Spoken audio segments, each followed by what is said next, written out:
आज state bank of Pakistan ने शरह सूद को 13% से कम करके 12% कर दिया। ये तवक्को से कम है क्योंकि आम इम्कान ये था कि 2 या 2.5% मज़ीद कमी की जाएगी। कमी करने के लिए बेशुमार वजूहात थी। जो हेडलाइन इन्फ्लेशन का नंबर था वो 4.1% पर आ चुका है दिसंबर में, और कोर इन्फ्लेशन जिसको नॉन फूड और नॉन एनर्जी कहा जाता है कि अगर उसमें से फूड आइटम निकाल दें और एनर्जी की कॉस्ट भी निकाल दें तो फिर बाकी का इन्फ्लेशन कितना है, वो 8.1% है दिसंबर के महीने का।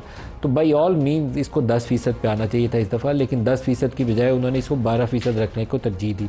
एक तो इंटरनेशनल जो मॉनेटरी फ़ंड का दबाव है हमारे ऊपर मुसलसल कि इसको एक बड़ी हम कॉशियस अप्रोच रखें, वो कॉशियस अप्रोच जो है हमें बड़ी भारी पड़ रही है क्योंकि आपकी हेडलाइन इन्फ्लेशन बहुत तेज़ी से नीचे आ रही है और इंटरेस्ट रेट्स हमने मुसलसल ऊपर रखे हुए हैं।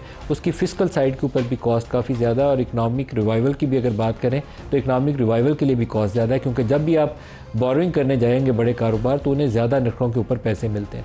अगर आपका पॉलिसी रेट नीचे आ जाए, सिंगल डिजिट में आ जाए, जिसको अभी आ जाना चाहिए अगले 1-2 महीनों के अंदर, तो फिर उनके लिए ज़्यादा बिज़नेस वायबल हो जाएगा कि वो 10-12% के ऊपर पैसा मार्केट से उठाएँ, बैंक से उठाएँ और उसके ऊपर अपने कारोबार की बुनियाद रखें।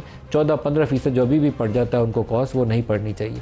ये तो एक बुनियादी नुक्ता है, लेकिन उसके अंदर 2-3 चीज़ें ऐसी हैं जिसके ऊपर फोकस रखने की ज़रूरत है। एक तो ग्रोथ के हवाले से स्टेट बैंक ऑफ पाकिस्तान बहुत ज़्यादा पुरुमीद नहीं है। वो कहता है 2.5% से 3.5% ग्रोथ हो सकती है। तो एक ऐसा मुल्क जिसकी आबादी इस रफ्तार से बढ़ रही हो तो उसको 2.5-3% का मतलब ये होगा कि आपकी अनएम्प्लॉयड फोर्स में तेज़ी से इजाफा होता जाएगा, जो पिछले चंद सालों से हो रही थी। तो इस साल भी मज़ीद इजाफा होगा।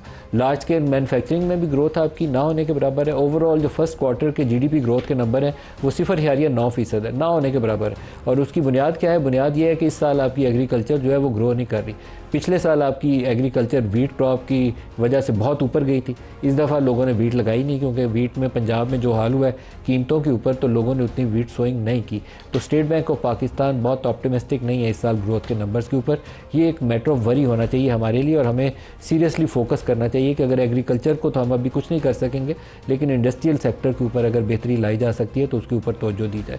रुपया हमारा बहरहाल स्टेबल है, इनफ्लोज रिमिटेंसेस की वजह से बहुत अच्छे हैं सूरत हाल आपके पास।